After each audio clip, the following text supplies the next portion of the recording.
We go to a meal, right? And this meal is so good, right? And you know what happens when you have a good meal? You want a food dance, right? You're like, right? And internalized depression means like, this is delightful, thank you. Yeah. Now, what if you had just let it out of your body, right? And you'd been like, yeah, right? You look a little crazy. Who cares? You got it out. You got the joy out of your body, and the person with you was like, "She crazy. That's so much fun," and she has some joy. And the server from a distance was like, "That table crazy, but that's hilarious." And the server goes in the kitchen, was like, "Kitchen, they're doing a food dance from what they just ate." And the chef is like, "Damn, I work crazy hours, and that is why I do this." How small was that joy that you kept in your body, and how many connections did it create to just get it out? To say what we just want to say and feel how we want to feel.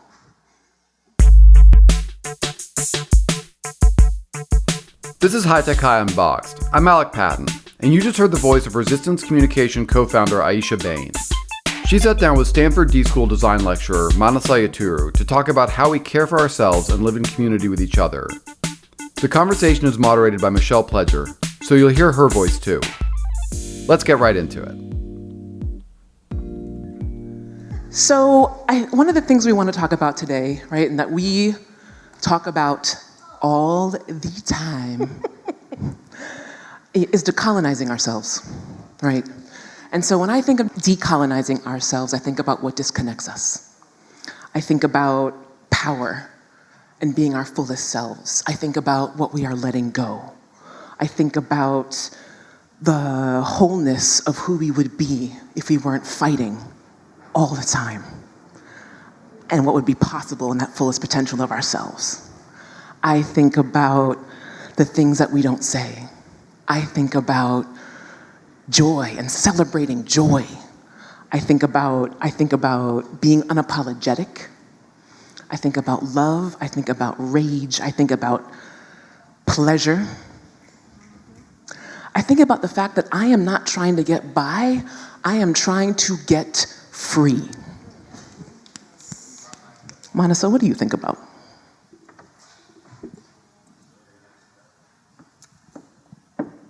One of my favorite poets, you know this, we've talked about this, Naria Waheed.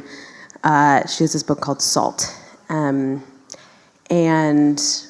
one of the poems in there that blazes through my brain every time when I think about this is, some people, upon hearing your story, contract. Others expand, and that is how you know. You're one of those people that allow me to expand, you know? And when I think about decolonizing ourselves, it's like, what does it mean to be free? What does it mean to expand?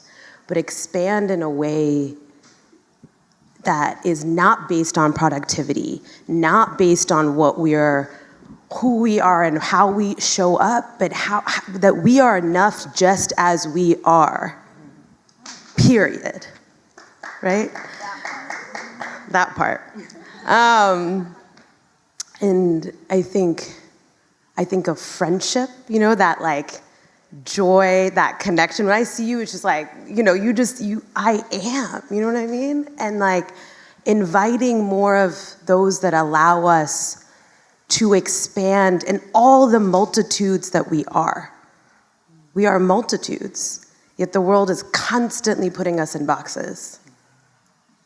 So I think of multitudes.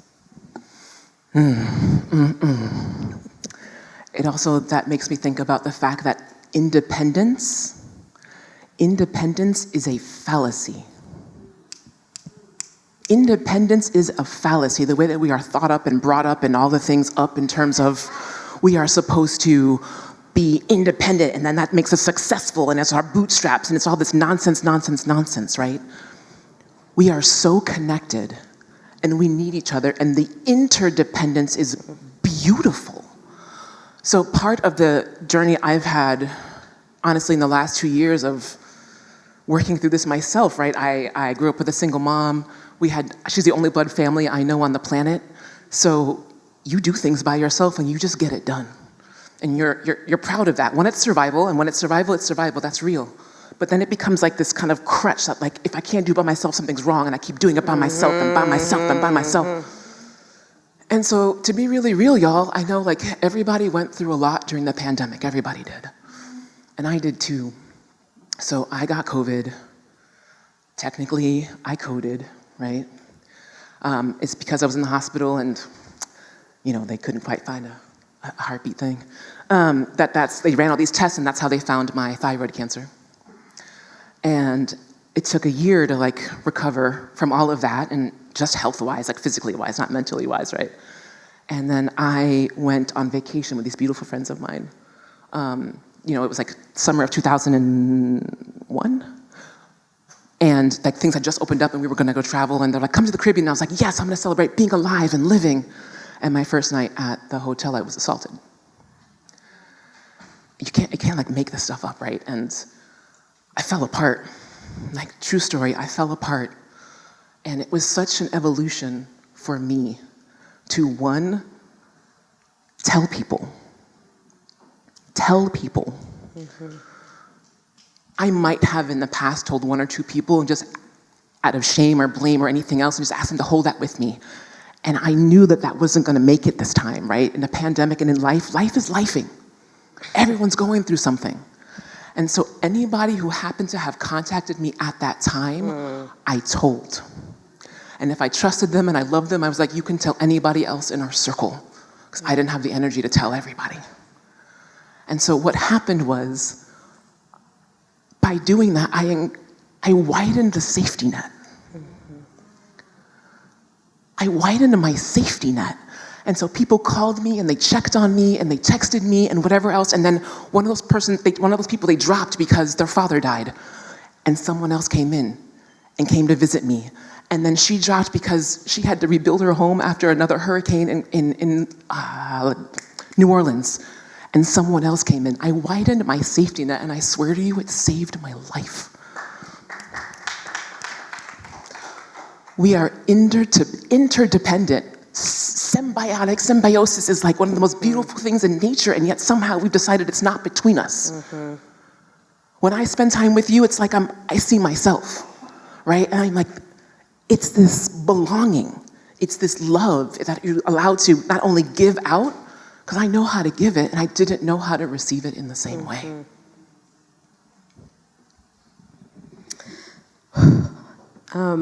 So we talked about that, and I think when you told me, I remember, and that last part you just said, Aisha, right? Like, don't know how to receive it.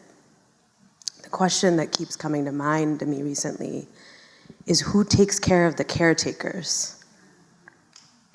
And, I look into all your eyes, like, you're here because you care about the babies, right? But who's taking care of the educators? Who's taking care of the healthcare workers? We've gone through so much collectively and individually. And I remember as a little kid, I'm first gen, and my mom would always say, take the best of both worlds, Nana. And I was like, Mom, best of India and the US, one that values interdependence and the other that highlights and upholds independence. How might I do that? And I think that's the contrast, right? Like, we're in this world, like you were saying, that just pushes this autonomy. Yet we're meant to be with each other, right? We need each other fundamentally and humanly. And we're all flawed. We're deeply, deeply flawed. And that's the perfection. That's the perfection.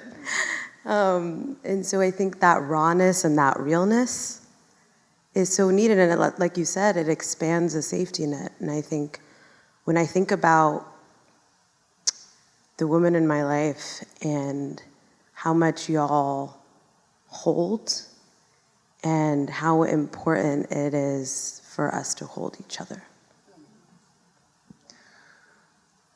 I'm not sure exactly what just happened in my body, like, and why I was like on a roller. Like, I was like, I'm angry, I love you. I'm angry, I'm happy, I'm angry. Like, that's literally what was just happening, and like these swells in my body. I was just trying to stay still for a minute so I wasn't distracting, but like I was like, God. And honestly, y'all, we talk about this all the time as well. I have been angry for so long. like justifiably, righteously, unapologetically, I'm not apologizing for it now, but I have been angry for so long, and there's so much around us that makes us angry. And I knew what to do with that, right? Anger is a fuel. And it has fueled my leadership and my work and my decisions for so long, right? And I would keep going.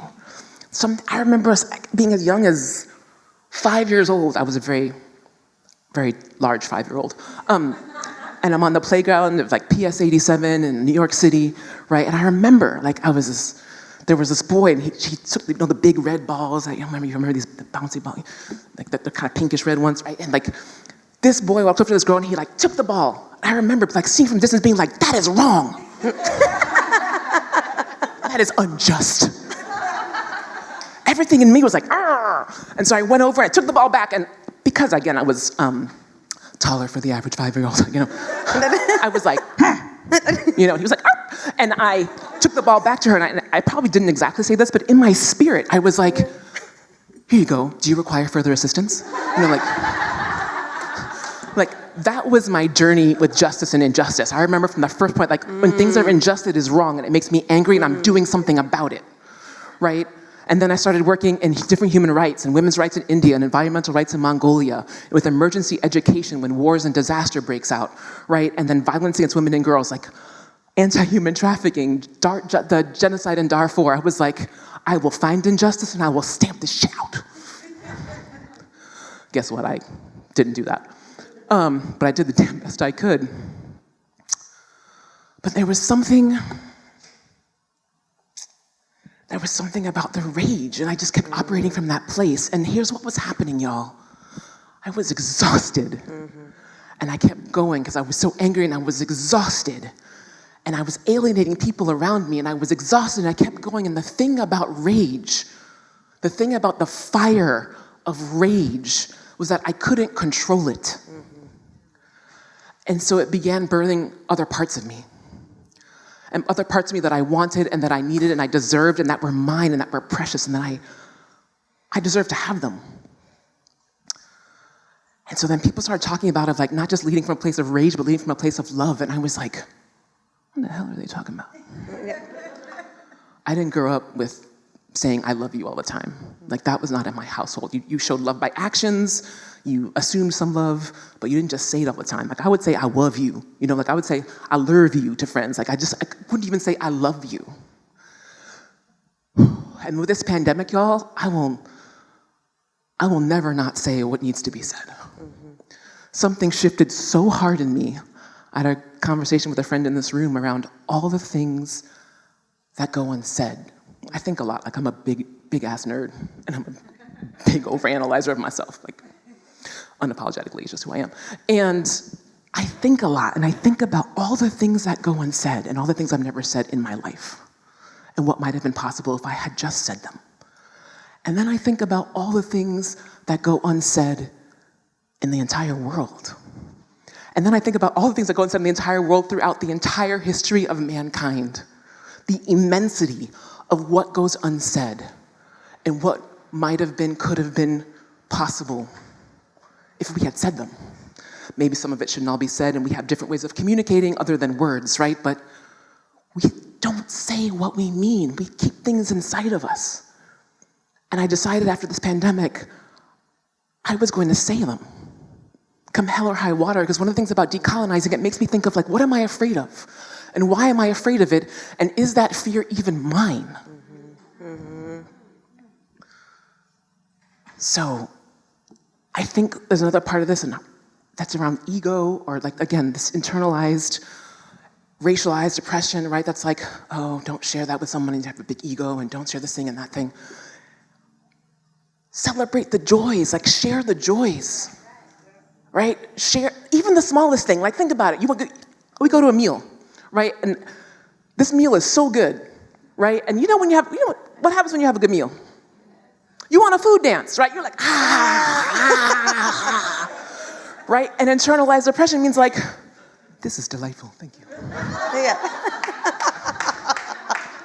Now, what if you had just let it out of your body, right? And you'd been like,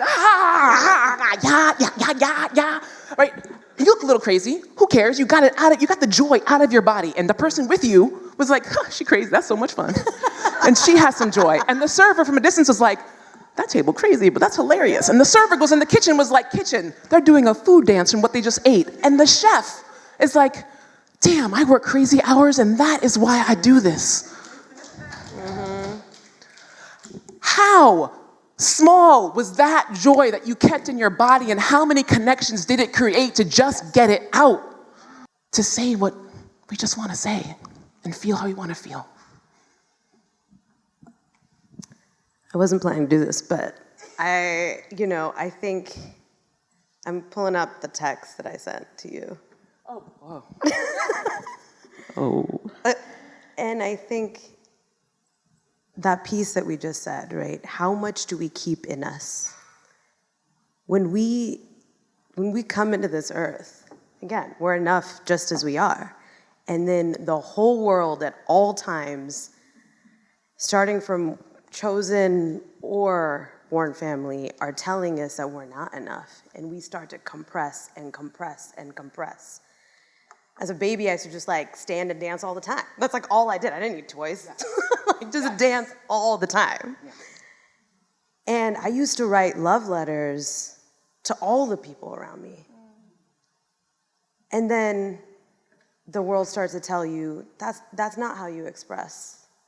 That's too much. You're too much. Yes. But when you allow yourself to be all that is, and when you're moving from a place of love, because I hear you, Aisha, like assaulted when I was 16, that pain and then that rage and moving into gender equity work, hearing stories of what thousands of women, we've talked about this, like it boils and then it burns you, right? And I got to the place where my vocal nodules burnt out. So my body was like, you can't handle this anger anymore because it is burning you. And today, I was talking to Elise about this, like when you move from a place of compassion, both for yourself and for others, doesn't land, it still moves you, but it lands softly. And so I've been thinking about for myself, how can I be softer? How can I move with that love?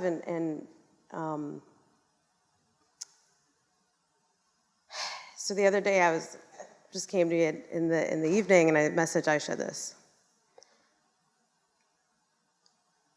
Took some time this evening to just be and reflect. And I wanted to tell you this. My heart just expanded in gratitude to be able to share this journey and all its vicissitudes with those that hold integrity, care, love, and joy in their hearts and core. Wherever and however far this life road takes us, just know how deeply grateful I am to have you in mine. I'm so proud of you, and I want the best for you. I know I never got to hear those words often, and I want you and those I love to hear them more.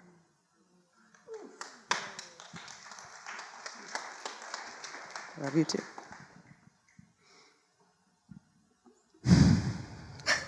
Come on now. I feel guilty stopping that. But I also feel guilty not turning to your questions. So either way, I'm going to feel bad about myself, but it's about you. So what questions do you have for these brilliant, beautiful women? The audience didn't ask questions with a mic, so I'm filling in here. The first question was, what has allowed you to be in a space where you feel free to do a food dance? Unscripting yourself, right? Like, even as you're asking that question, I think when we hear something in our bodies, it comes up like, how do I react to this? How do I react to this? And you can feel it, right? Like if I say this and they're gonna think this, and you can hear those thoughts.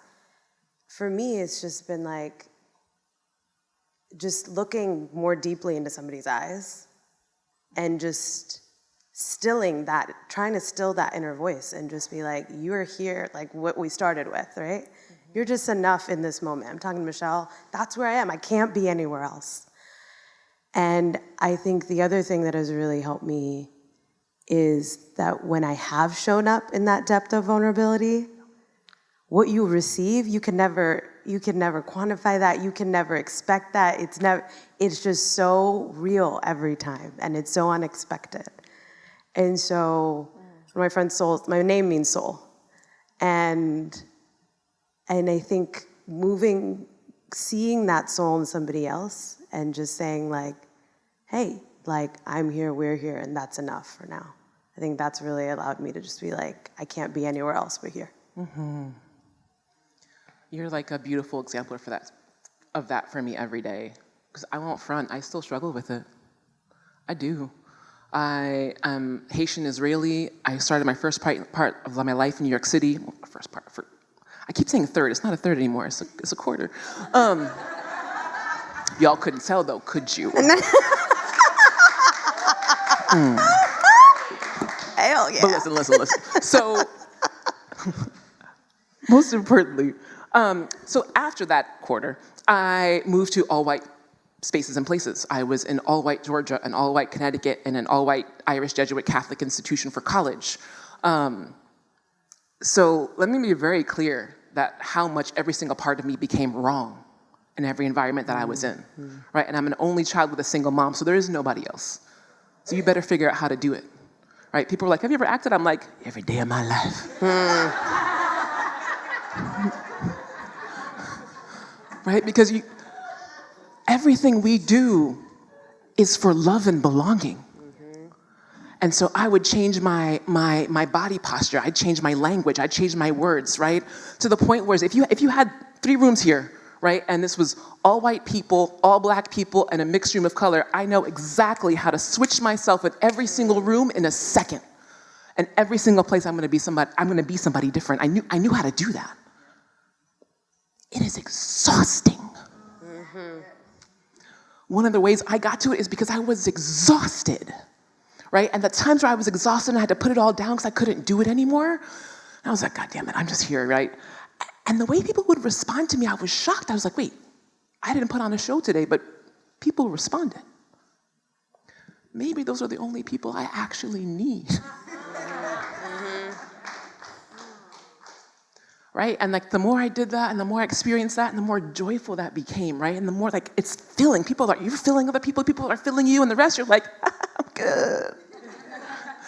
And I love this feeling now of being older, right? Because I think when we were younger, we were trying to belong in such a way, right? And we're always doing that, right? We're sort of like, you want this, like, my students love my class, and they tell me all the time, and it's like, you like my lesson plan, right? And like we're always looking for love and belonging in everything that we say and we do. But we don't need to love and belong to everyone. And everyone does not love and belong to us. And that was freeing for me. That was freeing for me, right? I was like, oh, and you feel it. Like, it was such a trust of a feeling to be like, I just met you, but I know you. Oh, you're mine. We people. Right? And isn't it the best feeling? Isn't it the best feeling? Oh, you're like, my people. So I wanted more of that, right? And I needed to take it off, let it go, put it down, let it go. I don't know. I don't always know the way. How do any of us always know the way of the answer? But sometimes I know what I don't want or don't need. And that, like, I still don't know what I want to be when I grow up, right? But I'm like, it ain't that. I'm done with that job. That's still beautiful, powerful information and direction and light and illumination. So I was like, oh, okay. So, yeah, I'll be honest, y'all. Because we friends, right? We family, we fam. I was in a place right now, and I'm in it right now. In September, I had moved myself across the country a couple months ago. Last year, anyway. I was like, I'm putting myself in the Bay, and I'm gonna double down on my business, and I'm gonna put myself where the money is, and I'm gonna stabilize everything, and it's gonna grow and be bigger and badder and badder and bigger and capitalistic and shit, and it's gonna be great. Cool. And I moved myself across the country, and I was, it'd been the pandemic, and I was in downtown Baltimore, and I just like, I need nature, I need greenery, I need to look at something beautiful, and it's gonna be beautiful, and life is gonna be beautiful. And so I moved myself this place, and I looked out trees, and in the distance, I could see the fog roll in from the bay, right? And I was like, this is gorgeous. I'm supposed to be here, but it's all gonna work out. And I'm there day after day and week after week and month after month, and I'm still unhappy and unwell. And I was like, just turns out in a different zip code. Y'all, I wish I had made a less expensive realization. You know what I'm saying? Like, but that was the truth. And I was like, I don't know what's next for me, but I know it's not this. And I have to let it go because there's no space for anything else. There's no space for me to figure out and discover what that is. So I'm an extremist. You don't get to all do it this way, but I was like, that's it, it's all going. I sold all my furniture, I let go of my lease, I'm closing my company, I'm letting go of people that no longer serve me. I think that one of the biggest things is letting go of whatever idea I thought I had to be at this moment, in this time, in this thing. I just had to burn it all down. It was like, if I let it go, I have space for something else, and I'm still trying to figure out what that is. If y'all got a couch, let me know. But letting go was a massive thing that has allowed me to also make space to expand into something else, into this next evolution of self. Snapped that. It makes me think of the word, there's a Pali word, just a dead language, but it's called anicca. And it essentially means that, like, second by second, we're changing, right? We're constantly changing, yet we hold on to these identities and these things because they help us sort of navigate this world, right? But what might it look like when you meet someone to know that they're constantly evolving, and that's okay.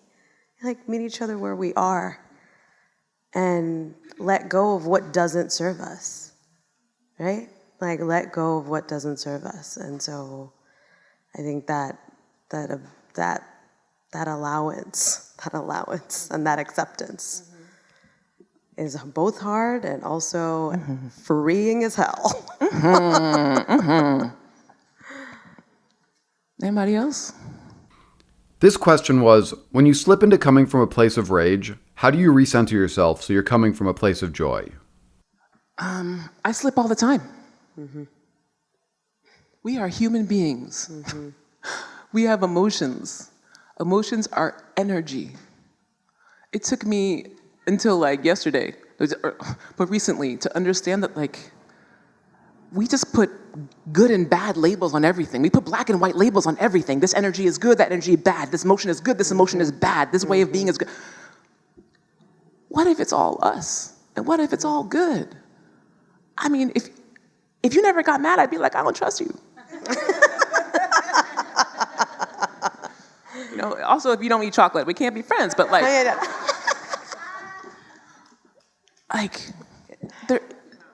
we are evolving full beings. Like, we are a spectrum of color. Like, when you were asking the question, all I saw were like colors. Like, the colors keep moving through us. Every single color is beautiful.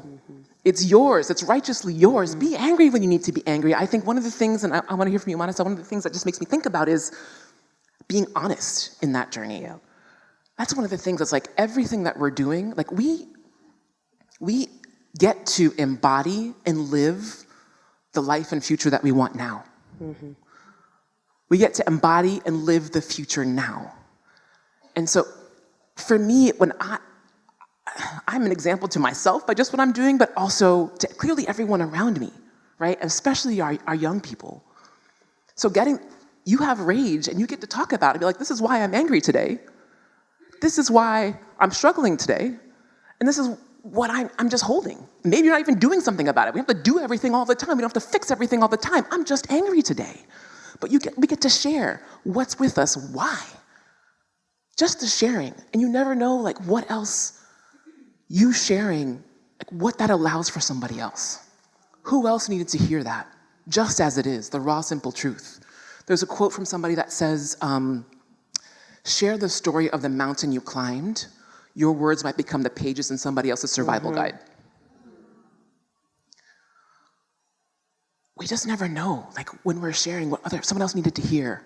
And it's not just the mountain as a struggle, but of joy. Like, I finally just bought this little ass apartment for myself, and it may not seem like much, but it's my little apartment. And someone else is like, I can do that too.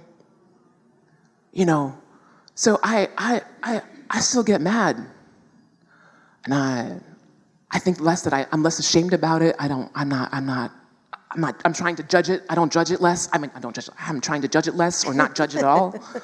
And also move it through my body. Because when we do this, and you can feel it, right? We are harming ourselves. I'm harming myself. What does that make you think of?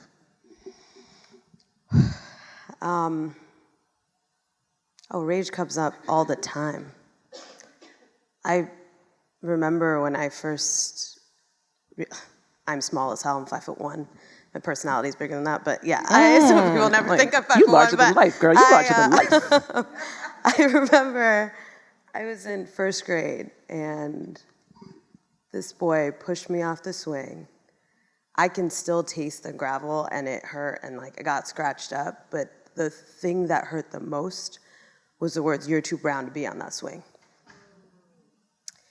And I remember I still feel like the hot tears like coming down my face, and I ran straight into my first grade teacher's arms, Mrs. Shelton. And she let me cry. She was this judgment-free space, she let me cry. And then she pulled out the color box, like the little Crayola boxes. I don't know if we still use those anymore, but yeah, pulled out the box and she was like, "Look at this, honey. Look at all these different colors. Like, we need all of them," right? The reason I say that is like that was a moment of rage that got transformed into love, and then she canceled the lessons for that day, and we talked about colors. And I think, when I think about that question, it's like, it comes up all the time. Like, I can't imagine a day I go by that I'm like, this is not, like when we talk about justice, like we've all experienced it, just like that innate sense of like, this isn't right. And I'm gonna move with integrity and be my most authentic self because everybody else is damn taken. And that, I think that like self-acceptance and love is just such a lifelong journey. And I think that, again, that gentle acceptance and knowing that like rage will come up, but how can I reach out and hold Aisha's hand or give Michelle a hug or talk to Elite and just feel that sense of like, we're in this shit together. Like, I think that allows for me, like, I'm not in it alone. I know I'm angry right now and I can call some folks and be like, full angry, get it out. And they'll also remind me of the love I have and the love we have. And I think self-care today, right? Being Indian American mom, I'm finally integrating both. I do think we pull a lot of self-care today that's like yoga, spa dates, whatever it is. But real self-care, y'all, is being in community. It's being in community.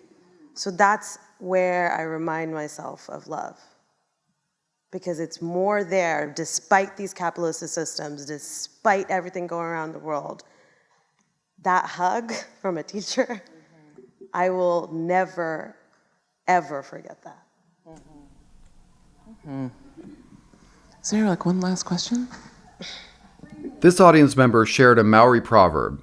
I'll just say the English translation, which is, "With your food basket and my food basket, the people will thrive." Thank you. What was your name? Thank you. Claire? Claire, with your full basket and my full basket, people will thrive. And I love the emotion. Thank you for sharing that. Like, it really matters. I was flippant about like my letting go, right? I was saying it casually, but I don't know why you just said, what you just said just made me think of this. Obviously, doing something like that, right? Like deciding that it's just time for a total, complete change, right? This evolution's happening. I don't even know what I'm doing. I know I gotta try to take some other risks in the process, right? And there were two things that happened. One was I kept asking myself the question, what am I willing to risk for joy? Because I knew what I was willing to risk for what I believe in. That was very, very, very clear to me. I can do that in a second, but what am I willing to risk for joy? And I stopped. And I kept asking myself the question every day because my comfort with the question would change and how I answered the question would change. The other thing that was really critical for me was, for the first time in my life, don't ask me why it took this long, but for all of us, our different journeys, for the first time in my life, I knew that I had enough skills and abilities to make a living. And if I could make a living, I could take the risk. It may not always be who I want to be doing with or where I want to be doing it, but I can make a living, so I can take the risk. And maybe most importantly out of everything else is I will never, ever know all of the people who came before me that made my choices and chances possible. And so how can I not take them? The choices and chances that are possible for you to be you, right? For your love, for your acceptance, for your belonging, for your connection. Everything we're doing, in my mind, is for love and belonging. Sometimes what we wear, what we say, what we don't say, how loud we sing, all these other things, we're like, love me, I belong, love, right? But we love and belong to ourselves first.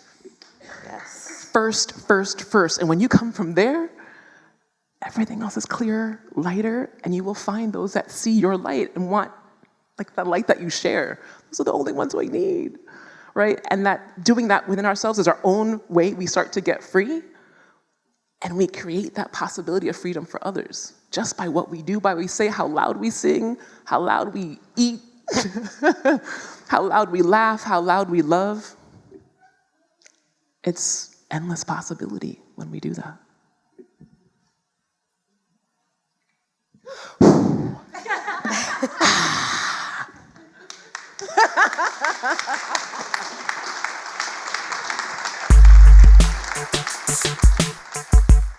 High Tech High Unboxed is hosted and edited by me, Alec Patton.